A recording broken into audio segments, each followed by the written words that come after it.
Hey folks, Matthew Weiss here, WeissAdvice.com and Weiss Advice here on YouTube. This video was really hard to title. It's Josh Richens talking about one of what I feel is one of the most important concepts that I teach here on Weiss Advice. The basic concept goes like this. The quality of the mix that we do is not about the things we do, it's about the quality of the decisions we make. We could do literally nothing on a mix, but if all of those choices to leave well enough alone were well thought out and well executed, we're going to have a great mix. So you cannot tell the quality of the mix by all of the stuff that's been done. It always comes down to the accuracy and quality of the decisions we make. So I'm going to turn it on over to Josh. I hope you enjoy this video. Check it out. Right. No, you need. Hey everyone, welcome to Weiss Advice. I'm Josh from the channel Josh Richens Producer, and today's video is actually really cool. When I was thinking about it, I was going to make the lesson keep it simple, but the more that I thought about it, the more I realized that's not really the idea that I want to get across. Because the things that we do aren't really simple, they are very complicated. And so actually what I think the message should be for this video is that the devil's in the details. I'm going to get into that. I'm going to do a rundown of this mix that I did for my friend Matt Sang. It's called Ride or Die. Now, the reason that I had the idea for this video in the first place is because I was watching one of the webinars that are available to Weiss Advice members at Matt's website, weissadvice.com. And Matt mentioned while mixing a song in one of those webinars that the details are what's going to set you apart from the herd, something to that effect. And that really resonated with me. I kept thinking about the fact that, like, there's always little things that you might have grievances with inside your mix, and actually addressing them and really trying to nail them is going to set you aside from everybody else, is kind of what I took that to mean. Make sure you check out the website, weissadvice.com. That's just one of the few perks that you get if you sign up to be a member there. It's a really, really awesome thing. I know I get a lot of value from it.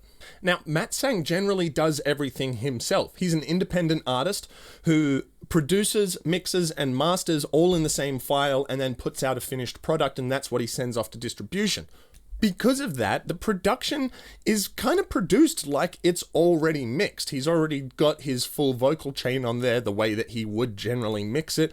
He's pretty much done all of the work and then left it on there, and he's turned off a few things that I've asked him to turn off. And because of all of that, I have a really clear task when it comes to doing this mix, which I will get to in just a second, I promise. And that's because when Matt Sang was making this song, he was having issues and he couldn't quite hone in on whether they were production issues or mix issues, which is one of the downsides of working that way, is that there's a lot to handle and it can be hard to hunt down issues that you might have created for yourself.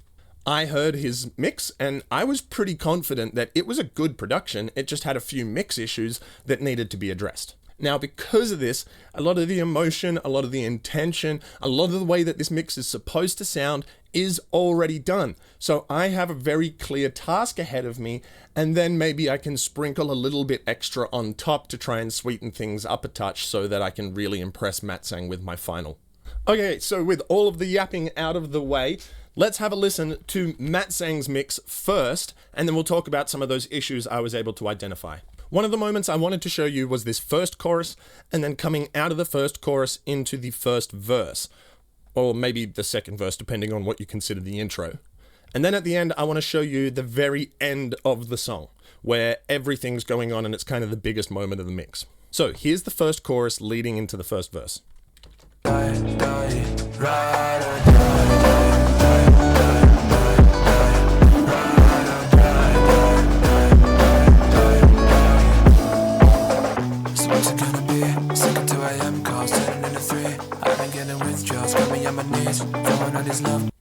Now, if you're here, you're probably astute enough to be able to tell that that kick drum is way too much and that it's taking up a lot of space. And not only that, but it's also hitting some gain reduction really, really hard, and that's affecting our vocal. If we listen to the vocals in the chorus and then how they go into that first verse, you'll hear that they're choking in the chorus, and then when that kick drum and that bass lets up, in that first verse, you get a really nice, clear vocal that's kind of like present and in your face. Let's listen to that.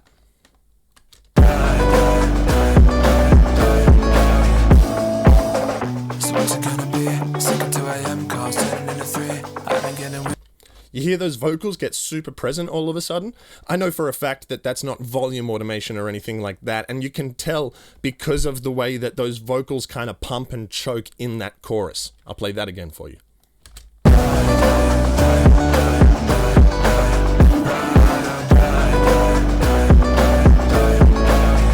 Every time that kick drum plays, the vocals go down and then have a little bit of a release back up to it. Now, Matt and I are pretty close. We have hung out quite a lot, and I know a fair bit about how he produces because I've watched him do it a fair bit. He streams actually on Twitch and Kick, so if you feel like catching him, you might get some production over there, or you might get some silly horror games, or you might get him being furious at Valorant. Who knows? It's a bit of a dice roll. But if you want to check him out, you can find him. I believe it's Matt Sang Live on Twitch and Matt Sang on Kick. He multi-streams, so whichever one you want to catch him on, go and check him out because he's really cool. Great streamer, great musician. But when he is producing, generally he has a soft clipper at the end or a clipper at the end, and he just produces into that and treats that like his limiter. Not the most conventional move. Generally, you know, if you're mastering, you're going into a final limiter, but it's going to do the same thing, and I don't hate it. It is getting a little bit more typical these days. People do like the sound of a really crunchy master bus, and that's something that we'll talk about a little bit later as well. Now, if we check out the last chorus as well, everything's going on. It's really in your face. It's super cool, but everything is taking up space and it's all fighting as well, and it's being really mushed into that clipper. So that's one of the main things that we have to address. First I really gotta know, would you be my rider?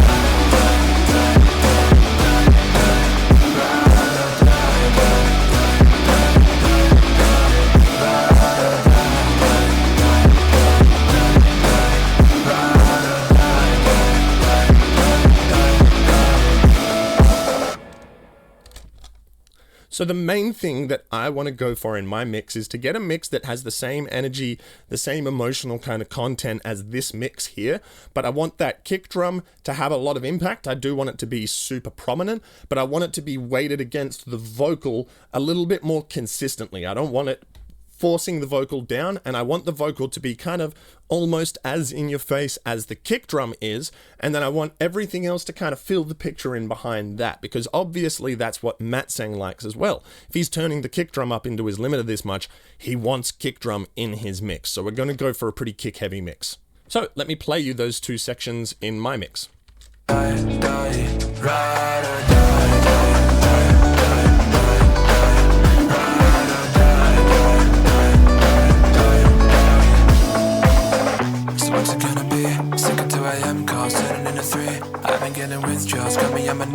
And for a quick comparison, back to Matt Sang's mix.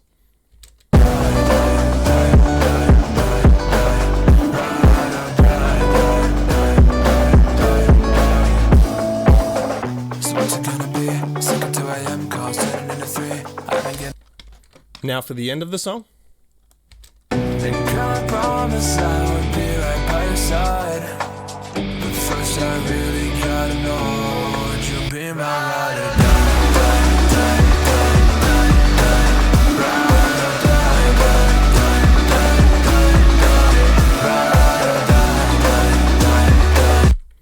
And back to Matt Sang's mix. Oh, would you be my rider?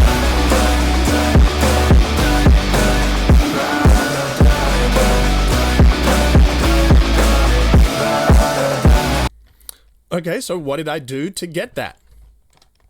Well, not much. Especially if I scroll through the project. There are plugins on this drum loop.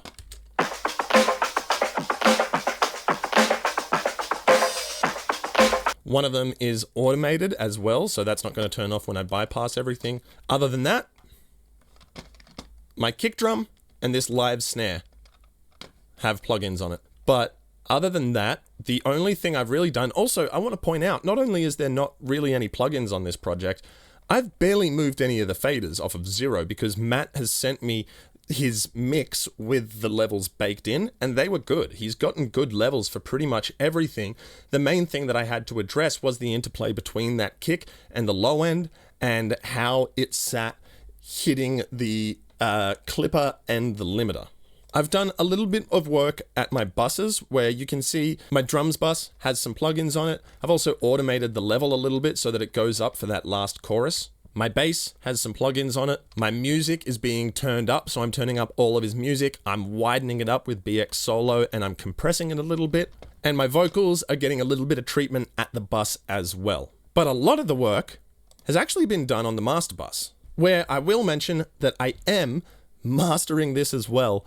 I think I already said I'm really not a mastering engineer, but in the same way that Matt has to just put something out when he creates his project, and so he's kind of become a mix engineer and a mastering engineer by necessity, I was the only person that was trying to solve these issues for him, so I ended up taking on that mixing and mastering engineer role kind of by necessity, which is just the way that it goes sometimes.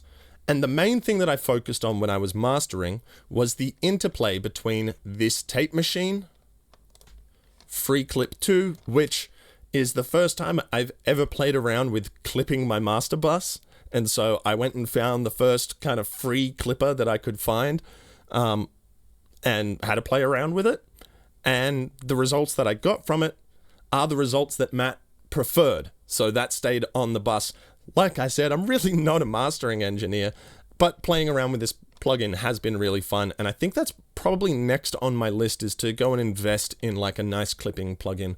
I forget the name of that one that's very, very popular with the very boring looking GUI, but if you know what that is, maybe tell me in the comments so I can go and check it out later. Thanks.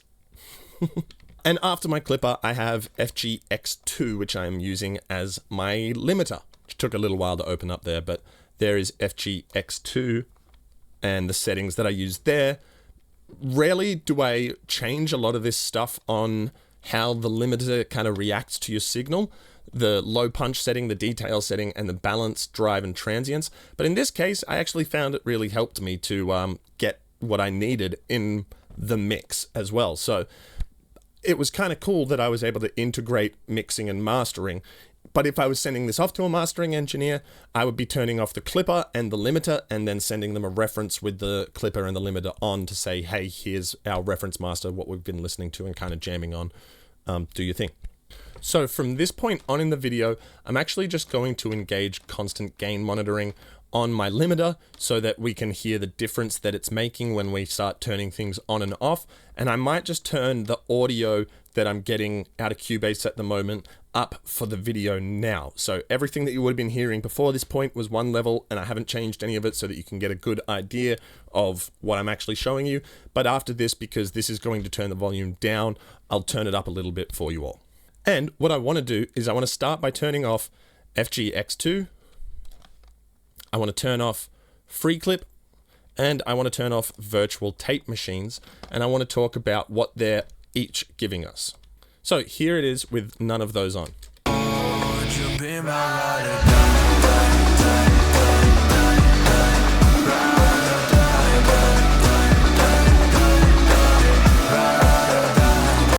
So I'm pretty happy with that. That sounds relatively nice.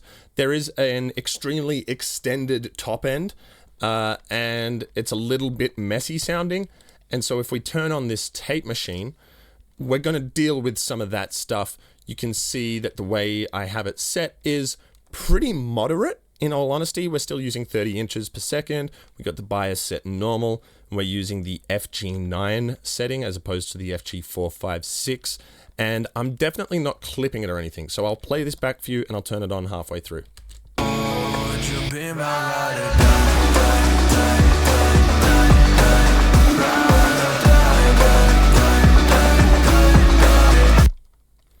So we get a bit of a boost actually across the like upper mids, and some of the kind of extends down a bit just into the general mid range. And we, because of that, also get a slightly repressed or suppressed upper, higher range. And because of that, we also get a slightly suppressed high end as well. One, because the tape machine is going to be saturating that stuff a little bit, and this tape machine, and I imagine plug-in at most tape machines, would take a little bit of top end off of your audio, but that mid-range boost is actually also helping because the ratio of those frequencies compared to the high end is going to help us perceive more of them and less of the high end. Now, after that, I'm actually going to turn the limiter on first instead of free clip, because I kind of like what free clip does in tandem with the limiter. So I'm kind of using free clip to push my limiter a step further and get a little bit more out of it. So I'm going to play this back from the same spot, and then I'll turn my limiter on halfway through.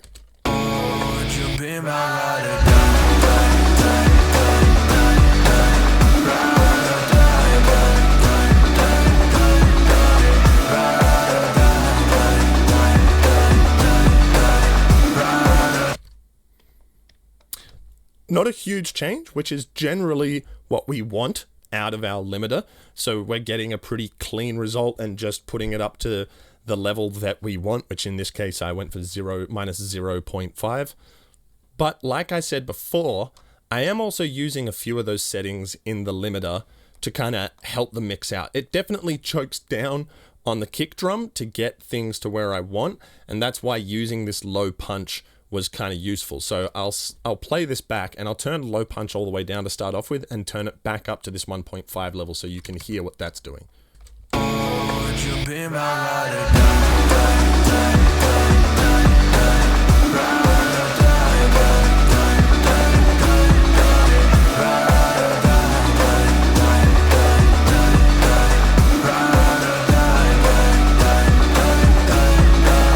So I tend to find that helps me get what I want from the kick drum a little bit more, given that it is the loudest thing in the mix that is going to get pushed down by this limiter the most. And then also I found that the detail control helped as well, sharpen the high frequency transients, but less about what was going on with the kick drum. So we'll skip over that for now, and we'll get into what free clip is doing. Kind of interestingly, if you look at how free clip is set, I have a ceiling of minus 1 decibels, and I'm pushing it up by 1 decibel as well.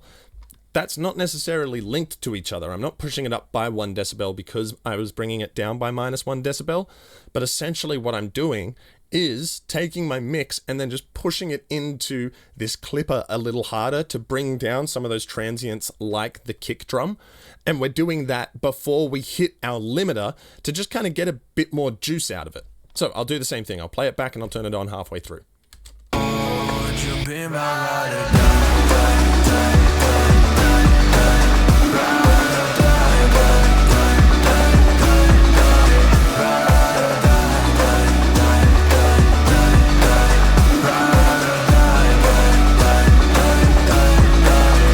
I am clipping the input. It's not the biggest issue. Don't worry about that. What I do want to show you is what happens to the limiter. So I'm going to open up both of these, put my limiter just here, put free clip just here, and we'll watch what happens in the limiter when I turn free clip on.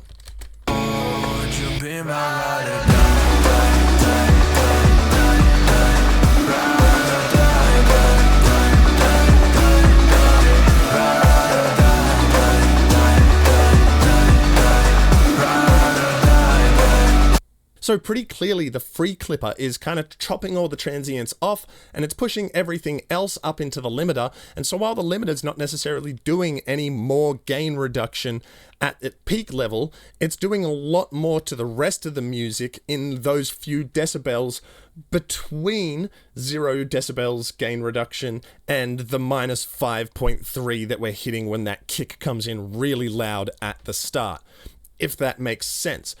What I'm getting at is that we've kind of done the opposite of what's going on in that mix that Matt Sang had before, where that kick drum's just slamming everything and it's pushing everything down, because that's what's dictating how the clipper, or if you were using a limiter, is going to react. But in this case, we've done a lot of work to make sure that actually everything else has come up and it's all playing with the limiter and all of that kind of stuff, because that kick drum is now being pushed down a whole lot, and all of the work has been to keep the sound and the texture and the quality of that low end and that kick drum relatively the same, because that's what Matsang likes, but to just improve it all and to squeeze it into the right places and to try and make it fit a little bit better.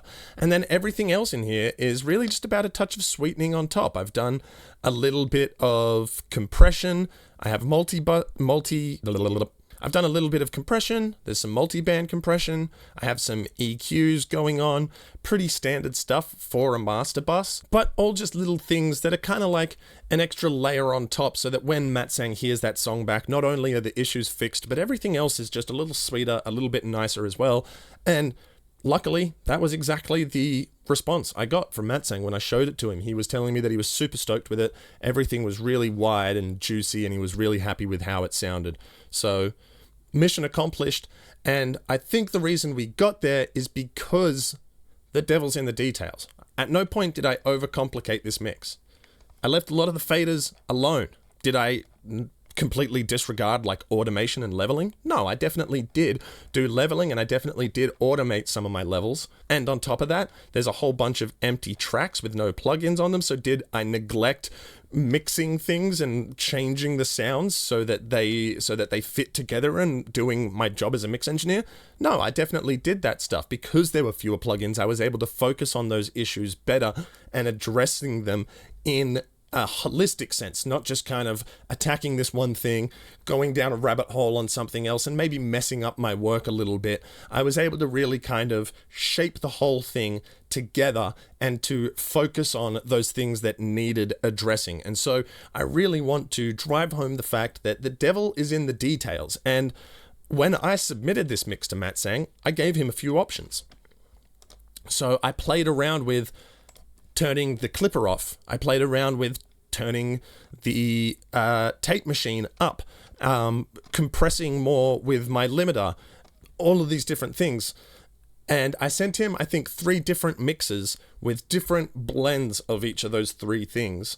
And the one that he chose unanimously was the one with the clipper that was on there. It was a little bit louder and it fit much more of what he was used to doing. So I think there's maybe a little bit of wisdom in there as well, is that if you're focusing on the details, it's easier to really address what the artist wants you to get to.